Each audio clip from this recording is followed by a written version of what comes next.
Sejauh mana nih saat ini media sosial ini bisa dimanfaatkan atau sudah dimanfaatkan di Jawa Timur? Dengan adanya mode ini, Mhm. mereka tahu bahwa Oh, oh oke. Mas Jen ini nggak cuma diem. Oke. Terus bagaimana memastikan aspirasi itu benar-benar representatif akhirnya, Mas Jan? Aspirasi ini Mhm.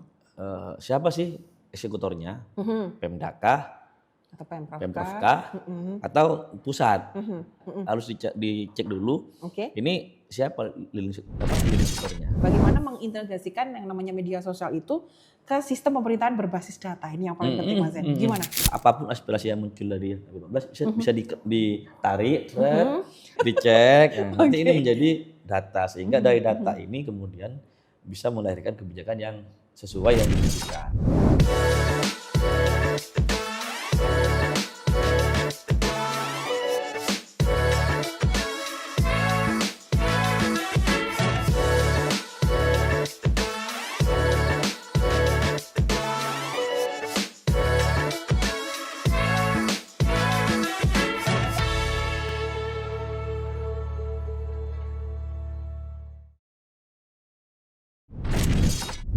Assalamualaikum warahmatullahi wabarakatuh. Kembali di Ngobrol bareng Dewan. Kali ini bersama saya Risa Ismaya di ABTV tentunya. Seperti biasa kita akan ngobrol bersama dengan anggota Dewan dari DPRD Provinsi Jawa Timur. Dengan tema-tema yang menarik dan nanti kita juga punya banyak cerita. Apa saja sih yang akan dibawa sahabat kita dari Indrapura. Hari ini saya bersama dengan narasumber yang luar biasa. Muda, energik, semangat. Terus banyak senyum juga. Nanti kita tanya-tanya kegiatannya akhir-akhir ini banyak selain bertemu dengan masyarakat di reses ataupun ada kegiatan-kegiatan lain. Apa sih yang lagi hype, yang pengen lagi dikerjakan sekarang ya? Bersama dengan narasumber yang luar biasa, beliau dari Komisi C Dapil 14 Madura Raya dari fraksi PKB. Ada Mas Nur Faizin, Mas Zen panggilnya saya. Assalamualaikum Mas Zen, apa kabar? Waalaikumsalam warahmatullahi wabarakatuh. Ya, sehat hari ini? Alhamdulillah sehat, Mbak. Ketemu baru pertama ini ya Pertama kita ngobrol kali ya. ini. Hari ini kita bawa temanya anak muda banget nih Nah, kayaknya. Ya kalau saya, ini teman-teman kalau saya bilang muda itu pada melirik gini loh Mas Jan ya. Apa muda gitu.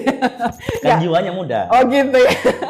Oke, temanya luar biasa, ada sosial media sebagai sarana menjaring aspirasi yang efektif dan efisien, itu tema kita hari ini. Dimana seperti kita tahu sekarang ini teknologi perkembangannya begitu luar biasa. Ya. Seperti tidak terbendung Mas Zen. Ya.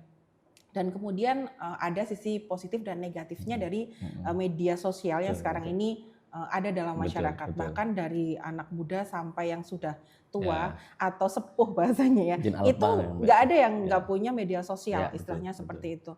Dimana peran dari media sosial itu juga sangat penting. Nah, itu bagaimana kegunaannya, kemudian nanti kita ngobrol masalah itu ya. Ya, siap. Dan Mas Zen sendiri kan mewakili nih generasi muda. Kalau Mas Zen kalau dilihat ya ke frame ini bisa di zoom teman-teman ya. Ini masih muda banget. Kemudian hari ini sebelum kita tanya-tanya terkait dengan tema, kita ngobrol dulu dengan beliau. Ini terkait di anggota DPRD Provinsi Jawa Timur Komisi C. Kalau Komisi C ngomongnya biasanya duit ya Mas ya. Iya, keuangan. Anggaran gitu ya. Terus apa aja, gitulah. Terus apa namanya? Ya BUMD. Betul. Kalau di media sosial kita lihat Mas Zen ini kan aktif banget gitu ya. Ada beberapa yang berseliweran di media sosial kita tangkap seperti itu. Kemudian ngobrolnya tuh juga enak, public speaking-nya enak. Apa kira-kira dari dulu cita-citanya pengen jadi anggota dewan atau gimana? Memang ini Mbak, ini sedikit bicara latar belakang ya. Okay. Memang saya ini kan di PKB itu sejak berumur berapa ya? PKB lahir 99, saya umur 11 tahun. 11 tahun? Ya, jadi waktu itu bapak saya itu salah satu deklarator PKB di kecamatan. Jadi memang dari kecil sudah ber-PKB. Lalu kemudian waktu itu kan PKB, partai baru, langsung meloloskan Gus Dur menjadi presiden. Itu kan ya? Iya, jadi zaman umur 11 tahun itu di saat pertumbuhan. Ini pertumbuhan masa-masa pertumbuhan kan. Kita itu mengalami sejarah yang luar biasa soal politik kaum Nahdien yang diwakili oleh PKB dan bisa menghantarkan almarhum Gus Dur menjadi presiden. Lalu kemudian 2024 itu kan besar PKB kan. Dulu orang itu, kalau sekarang mungkin kita ini caleg misalnya mau ngasih APK, apalagi kampanye, itu kita yang beli, yang kita ngasih kan. Kalau dulu kan orang beli, Pak. Betul. Bu, Mbak, orang yang beli. Nggak apa-apa Bu juga ini. Jadi masyarakat yang saking apa namanya betul-betul 30 tahun dikekang kemudian dibuka, akhirnya aspirasi kaum Nahdliyin itu betul-betul tersalurkan. Nah, inilah yang kemudian apa dari kecil dari umur 10 tahun sampai umur ini saya betul-betul mengalami gimana dulu bapak saya pernah juga jadi anggota dewan di kabupaten. Nah, dari kecil emang sudah saya harus meneruskan apa perjuangan bapak di politik. Dalam politiknya itu adalah PKB karena role modelnya bapak. Ya, karena yaitu PKB ini satu-satunya partai yang didirikan oleh Nahdlatul Ulama sampai sekarang. Nah, gitu loh. Kalau dilihat dari latar belakang berarti dari keluarga memang ada background-nya jadi di anggota dewan gitu ya. Apakah dari keluarga juga yang mendorong akhirnya lebih mendorong untuk ya sudah tekuni saja dan berjuang melanjutkan bapak dulu untuk jadi anggota dewan, atau dari organisasi yang juga punya andil yang besar gitu, Mas? Sebetulnya ini apa namanya kalau orang tua itu tidak pernah mengarahkan saya, tidak pernah kamu harus jadi ini jadi itu, enggak. Bapak itu sama ibu selalu bilang, selalu dawuh, kamu ini anak laki-laki. Serah kamu mau jadi apa, yang penting bermanfaat bagi orang banyak. Nah, tugasnya orang saya sama ibu ya hanya mendampingi kamu, memperoleh pendidikan yang baik.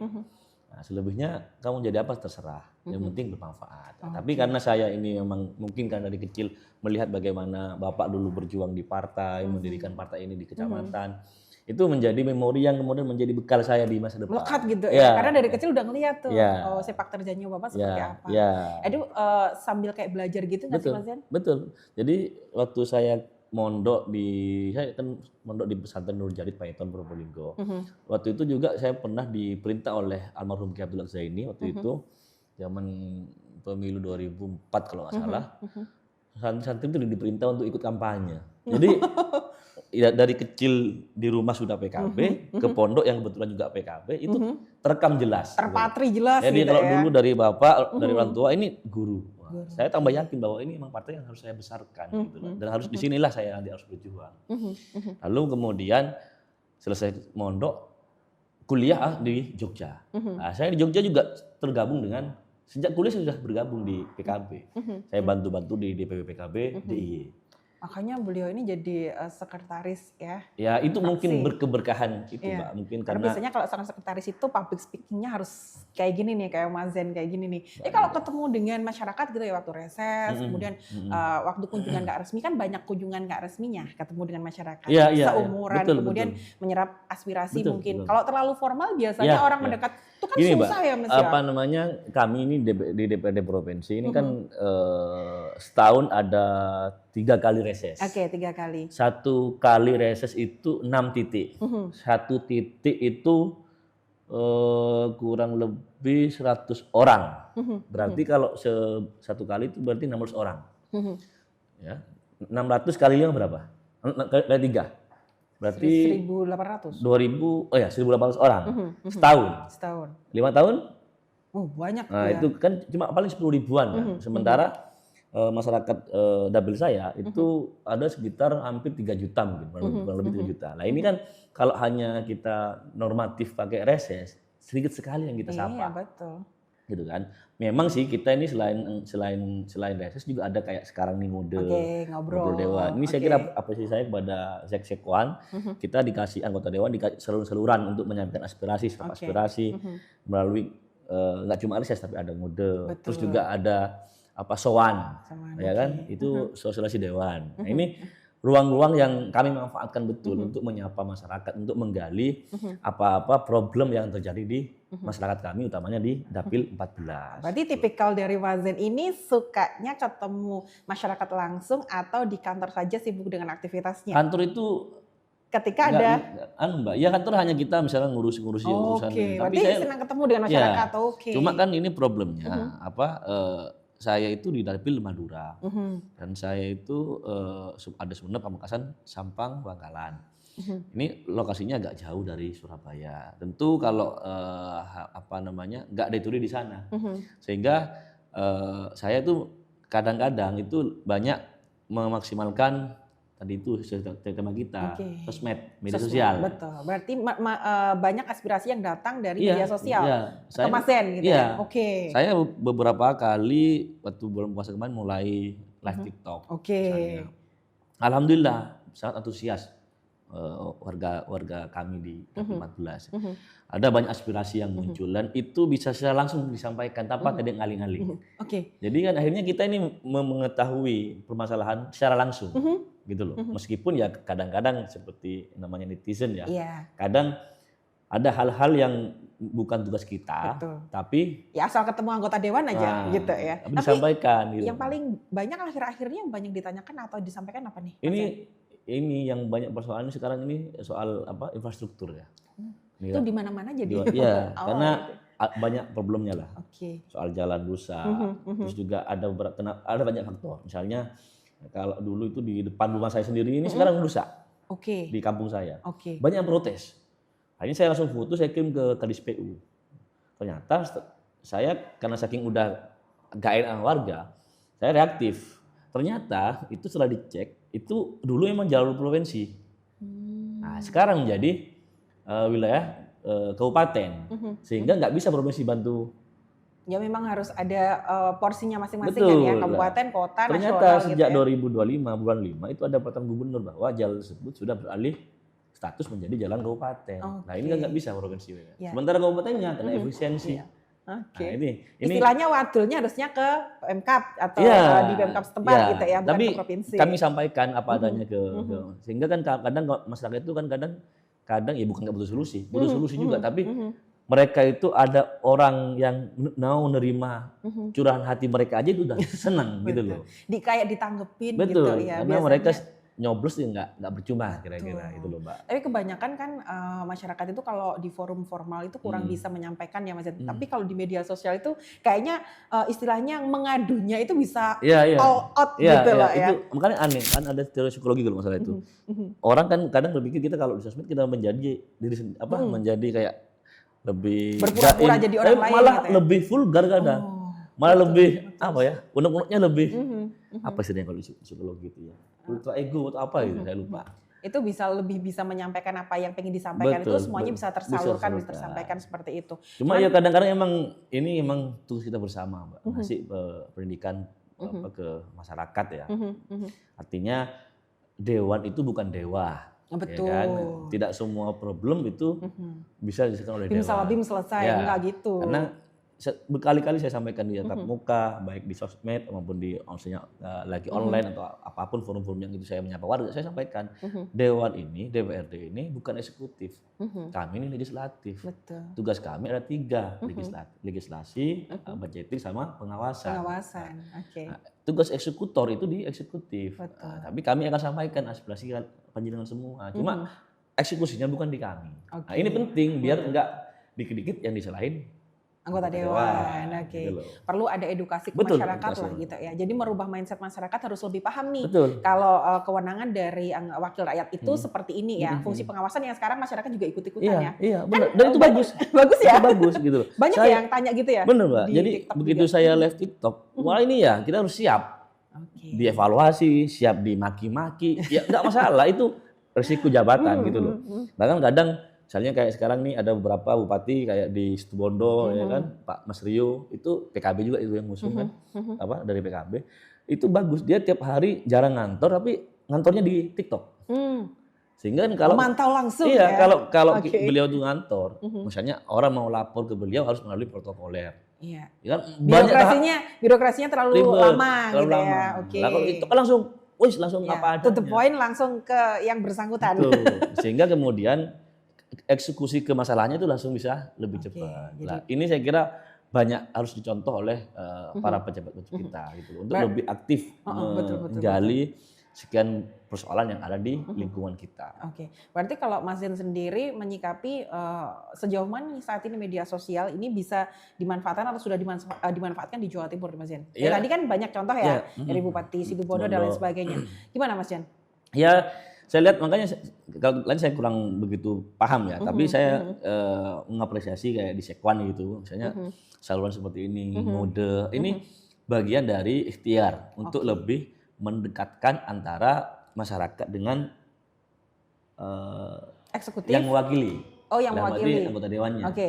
Sehingga mereka itu kayak warga dapil saya di Madura itu dengan adanya ngode ini, mereka tahu bahwa Mas Jen ini nggak cuma diem, nggak cuma makan gaji buta, kira-kira gitu.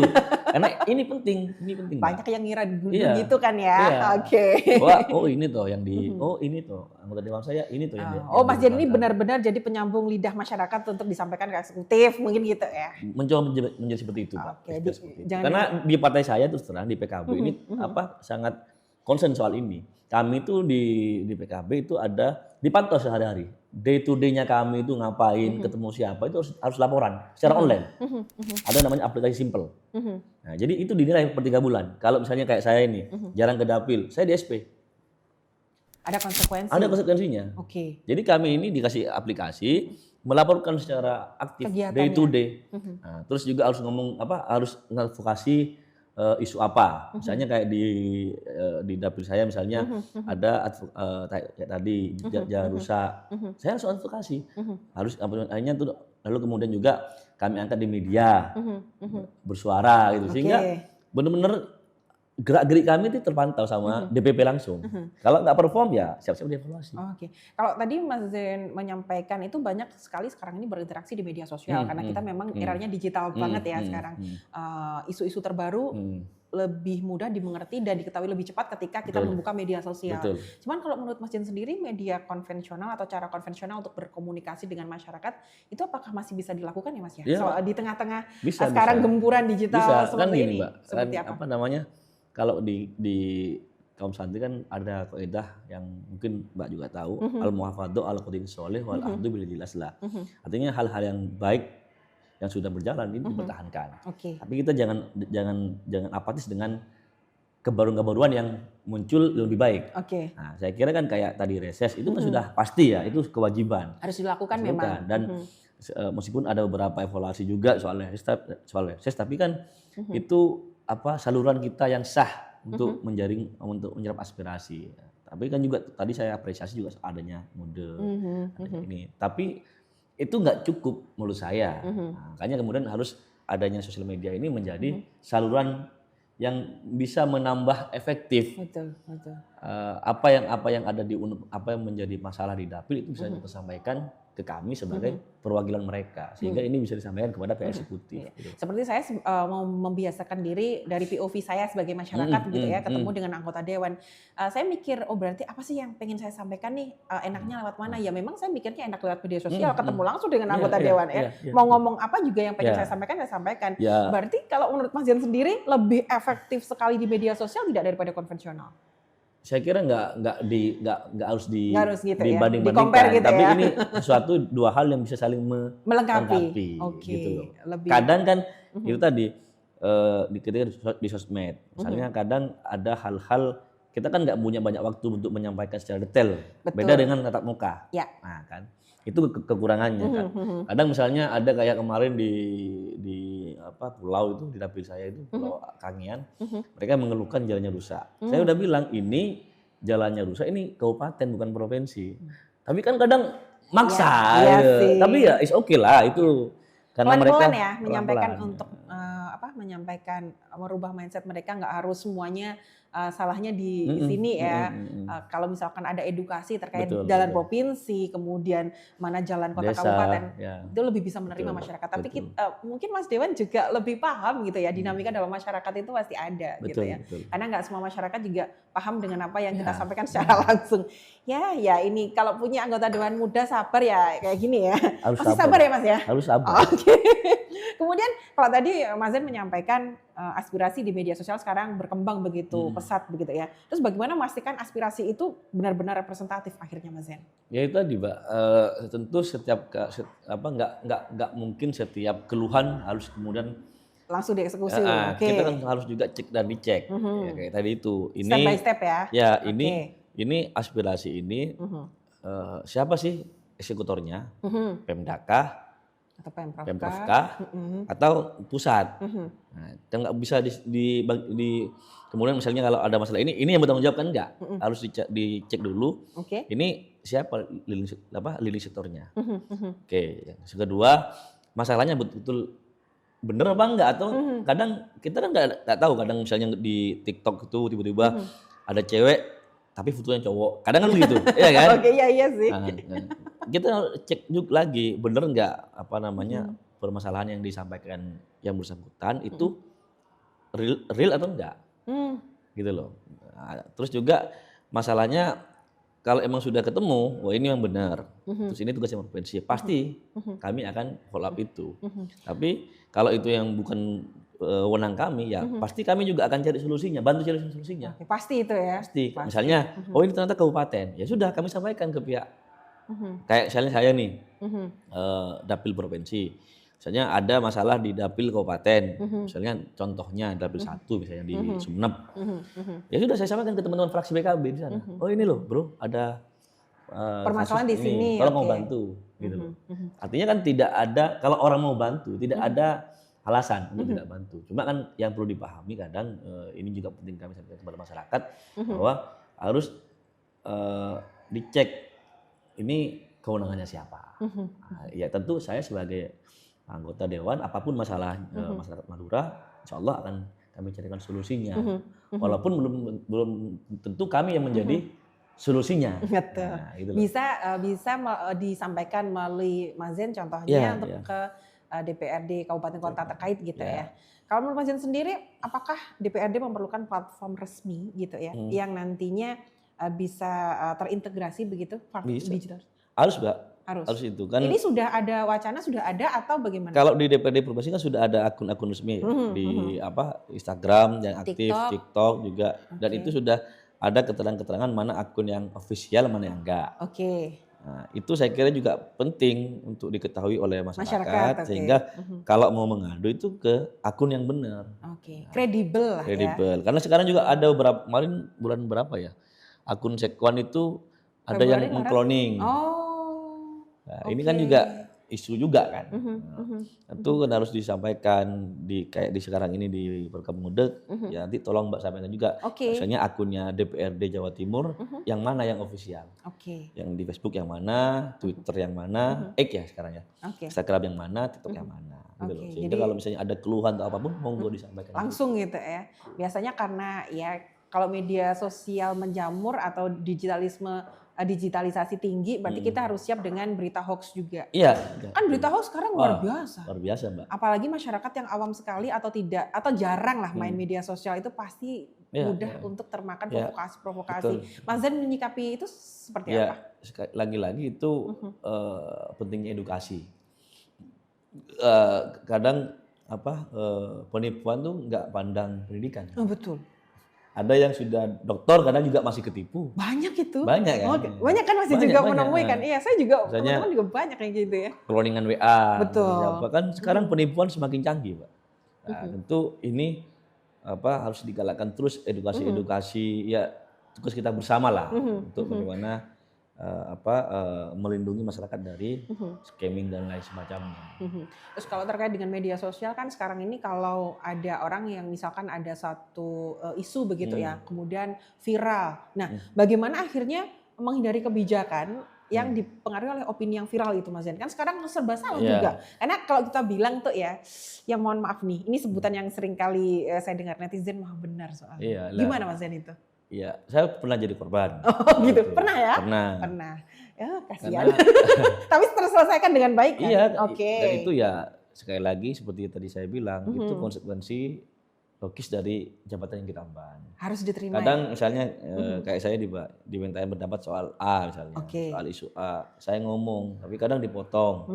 Sehingga kadang potongan itu yang kemudian dianggap yang benar, lalu kemudian jadi kontroversi gitu ya. Sudah itu risiko lah. Tapi ya tentu dengan adanya pertemuan-pertemuan kayak dengan yang kayak sekarang ini, terus juga sowan, terus juga kami juga di saluran resmi sosial media kami, terus kami sampaikan klarifikasi. Ya percaya atau enggak kan itu bukan urusan kami gitu loh. Itu ketika sudah, kalau katanya saya lupa teori, pernah baca buku itu. Ketika sudah jadi tag, itu tag itu sudah mati gitu loh. sudah penafsiran apa terserah orang sudah. Silahkan yang melihat saja gitu ya. Kita sudah menyampaikan itu Ya, gitu ya. tapi sudah ketika jadi teks itu sudah ini sudah mati pengarangnya. Ini tergantung penafsiran yang baca. Tapi waktu itu untuk menyikapi hal-hal yang pernah terjadi ke Mas Zen terkait dengan viralnya di media sosial, apalagi kontroversi gitu ya. Ya kan kalau masyarakat biasa berita itu akan viral ketika bad news itu good news gitu kan. Gimana Mas Zen? Ya kalau kami kan sudah, saya terus kan sudah siap dengan risiko itu. Tapi kadang ini juga kadang mau terpancing emosi ketika nyerang-nyerang keluarga. Oke. Iya. Paham saya paham kalau gitu terus ya. juga nyerangnya kadang ngawur, kok gitu loh. Oh, betul. Ya itu tadi berarti ya. Perlu antisipasi juga berarti. Ya, saya cuma meyakini bahwa kalau emang saya benar, ya sudah, saya bisa mengklarifikasi itu seperti apa yang emang yang aslinya yang bukan yang seperti yang disebar itu ya kami sampaikan. Ya, soal percaya atau tidaknya ya biarkan. Monggo silahkan gitu ya. Penafsiran dari masing-masing masyarakat. Karena nanti yang akan menjadi hakim kita itu waktu kan. Betul. Semua akan tahu pada waktunya ketika berjalannya waktu itu. Oke. Karena kalau kita lagi diserang begitu, kita ngomong apapun pasti salah. Salah. Dan itu kalau kita terlalu menjawab gitu capek. ya capek. Sehingga malah nanti, kelihatan kayak tambah salah gitu ya, serba salah maksudnya kayak gitu. Sehingga nanti malah jadi nggak produktif kita, lupa bumerang ke kita sendiri malah ya, capek mikirnya gitu maksudnya. Ngalamin juga ternyata maksudnya. Ternyata pernah ya ngalamin. Di TikTok itu, waduh. Kalau misalkan kita salah sedikit aja, sebenarnya kesalahan itu bukan kita yang lakukan. Kadang karena dipotong-potong oleh orang yang tidak bertanggung jawab. Tapi kita secara mental tanggung jawabnya ke kita gitu ya maksudnya. Satu kebenaran itu misalnya gini, begitu misalnya misalnya saya ngomong A, tiba-tiba dipindah ke A ke B misalnya. Oke. Ini susah dikalahkan oleh satu kali fitnah. Satu fitnah itu mau dikalahkan oleh 1000 klarifikasi itu kadang nggak bisa. Oke. Jadi udah terlanjur ya. Terlanjur paten diterima masyarakat kayak gitu ya. Ya tapi sabar aja Mas Zen. Ya, tadi waktu yang menjawab kan. Konsekuensi. Oke, konsekuensi dari wakil rakyat. Maksudnya konsekuensi dari semua orang bisa akses sosial media. Apalagi yang menyampaikan itu adalah orang yang memang jadi public figure ya. Public figure kan bisa politisi, bisa ya seperti Mas Zen ini. Tadi kan kita sudah bahas manfaatnya dari sosial media. Misalnya kita bisa nyapa rakyat secara langsung. Betul. Ya tapi ya harus juga terima dengan konsekuensi buruknya. Iya. Dan kita tidak bisa menyangkal bahwa masyarakat sekarang itu banyak sekali yang menyaring beritanya itu kurang kurang bisa menyaring berita lah ya. Kadang-kadang tercampur kayak gitu. Mana apalagi kayak TikTok. TikTok itu kan betul sih. Psikologi orang buka TikTok itu kan 3 detik pertama. Betul. Begitu menarik terus begitu enggak skip gitu. Dipotong nggak sampai selesai gitu ya lihatnya ya. Oke. Kalau misalkan nih Mas Zen ada nggak misalkan nih ya. boleh silakan diajak ngobrol terus ya maksudnya. Jadi kadang-kadang nih apakah perlu regulasi khusus gitu ya untuk terkait pemanfaatan media di DPRD kan penting nih. Kalau kita nggak ngikutin digital yang sekarang kan susah. Jadi kadang-kadang tuh masyarakat tuh apakah nanti bisa ya di DPRD itu sendiri bikin satu konten di media sosial gitu ya yang lebih efektif, efisien begitu ke masyarakat. Nah kalau menurut Mas Jen gimana? Kalau itu kan sekarang ini kita lagi rame soal undang-undang yang Komdigi yang bikin untuk pengaturan usia. Yang 18 tahun itu ya? 16 lupa aku. Oke. Yang itu saya kira penting untuk kita dukung. Karena kadang kan pelaku-pelaku cybercrime itu kadang usia-usia anak yang masih belum belum layak megang handphone gitu loh. Sebelumnya di usia 13 tahun kan yang kita tahu, tapi ternyata masih belum efektif gitu ya. Itu naik ke usia 16 tahun. Memang 16 tahun. Enggak gampang ngontrol crowded-an crowdnya sosmed itu enggak gampang. Iya. Lingkupnya terlalu luas ya untuk kita. Kadang satu orang itu punya berapa akun. Betul. Nah, itu akun asli ya kadang ada second account. Second account itu kadang dia menjadi dirinya yang terdalam. Gitu. Nah itu kalau kita ngomong terkait dengan tema di masyarakat. Nah terkait dengan aspirasi nih Mas Zen, kalau ke komisi kan Mas Zen di komisi C ya, itu biasanya peran komisi sendiri untuk mendorong digitalisasi seperti apa? Kan sekarang serba digital nih, berarti pekerjaan atau mungkin kegiatan yang ada di Komisi C mungkin apakah digitalisasi ini perlu dikembangkan lebih lebih serius gitu kalau ketika kami menjalankan di komisi? di komisi terus di Banggar, saya betul di Banggar juga. Oh, Banggar juga nih. Itu apa namanya Mbak? Begitu kami kunjungan kemana, itu pasti ada rilis yang kami sebar, berikut video dan foto-foto. Nah, gitu. Sehingga ya tadi ini semacam pertanggungjawaban kami kepada masyarakat bahwa ada loh yang dikerjain oleh anggota dewan sesuai dengan komisi dan tugasnya masing-masing. Iya. Gitu loh. Contoh kalau di Komisi C kan ada aset juga kan? Iya, Maksudnya aset. kan? Iya. Itu kan sekarang harus lebih ke digital ya. Soalnya masyarakat biar tahu nih mana aset provinsi betul. yang bisa dimanfaatkan untuk menaikkan PAD gitu kan. Mas Zain gimana? Ya itu kan kami yang mendorong itu. Bahwa harus ada satu platform yang menghimpun seluruh aset Jawa Timur. Sehingga aset-aset yang selama ini mangkrak, nggak tergarap, padahal itu kalau dimanfaatkan bisa menyumbang PAD. Meskipun ya nggak sebanyak dari pajak. Tapi kan kalau kecil-kecil kan lumayan juga gitu loh. Nah, aset provinsi kan banyak ya. Banyak. Lah, sehingga nanti misalnya ada orang kayak kita lah, kayak kita mau beli handphone atau mau beli baju misalnya di Tokped atau di Shopee kan enak gitu. Betul. Ini tokonya asli apa enggak, barangnya asli apa enggak, sampainya berapa lama, berapa ongkirnya lah. Kemudian itu yang harus juga ditampilkan di platform yang dipunyai oleh Pemprov, saya dorong begitu. Nah, misalnya orang mau nyewa tanah nih, tanah ini misalnya berapa menit ke bandara, misalnya berapa menit ke kota, karena kan beda jarak kan beda harga. Nah, sehingga orang itu misalnya mau nyewa tanah punya Pemprov, mau buat efisien nggak nantinya gitu loh. Gitu. Oke. Biasanya memang ada pertimbangan-pertimbangan sendiri ya. Bagi masyarakat kalau kita menyampaikan dari DPRD mungkin bilang ini asetnya pemerintah atau asetnya provinsi itu biasanya berarti bisa dinego nih dan lain sebagainya. Bisa jadi prioritas untuk disewa gitu maksudnya. Dan itu sekarang harus kita lakukan karena di mana banyak sekali potongan atau efisiensi anggaran loh ya dari eksternal kan banyak. Berarti digitalisasi penting maksudnya. Sangat penting. Berarti rekan-rekan atau mitra dari Komisi C misalkan kayak teman-teman dari BPKAD harus berjuang ekstra keras ya. Dan kami terus pantau terus. Kan misalnya ada dinas apa kemarin ya, pertanian atau lupa. Jadi dia punya lapangan tenis. Lapangan tenis itu bagus, tapi pemasukannya kecil awalnya. Nah, kami usul agar didaftarkan ke aplikasi apa namanya kalau Ayu Tenis.